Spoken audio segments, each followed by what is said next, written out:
Hello, lovelies. We can talk about this. These numbers here, so the voter turnout from 1951 all the way down to present. And yes, 1951, because that was the time of universal adult suffrage, and we were able to vote. We vote for we premiers until 1966 when we had the independence. Then we voted for the prime ministers from then on. So that is the explain that situation. So don't.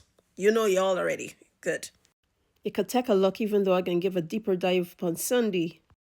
But it's three things that I need to let you know at the moment. Voter turnout used to be real massive, you know. I mean like over 80%, and that happened in 1971 after we had independence. And actually the only time that come near to that was 79% in 1966 for the actual independence time.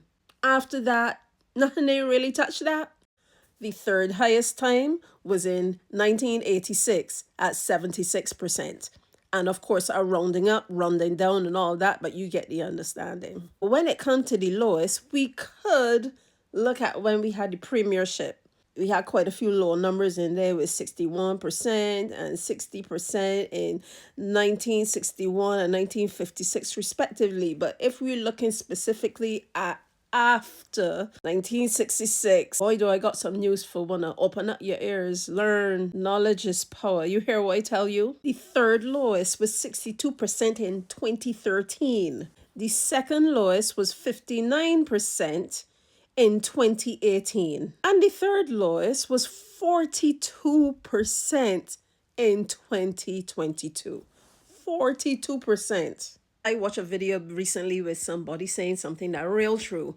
We just have the right to vote. We have a right. But we don't think about it in the way that we really should holistically. We say that, oh, we got a right to vote, so therefore you need to go and vote. You need to go and vote. Without actually looking into the nuances of voting, to be honest, which is kind of what I'm trying to do here. Why aren't we voting? So instead of quarreling about that, maybe people need to be looking at why aren't we voting? Why do we have less interest? Why is it that only a certain type of people are voting? Probably in which parish, which sector? Why is it that below 50% of our population has been voting? That is a question for those on the top. Talk to one later.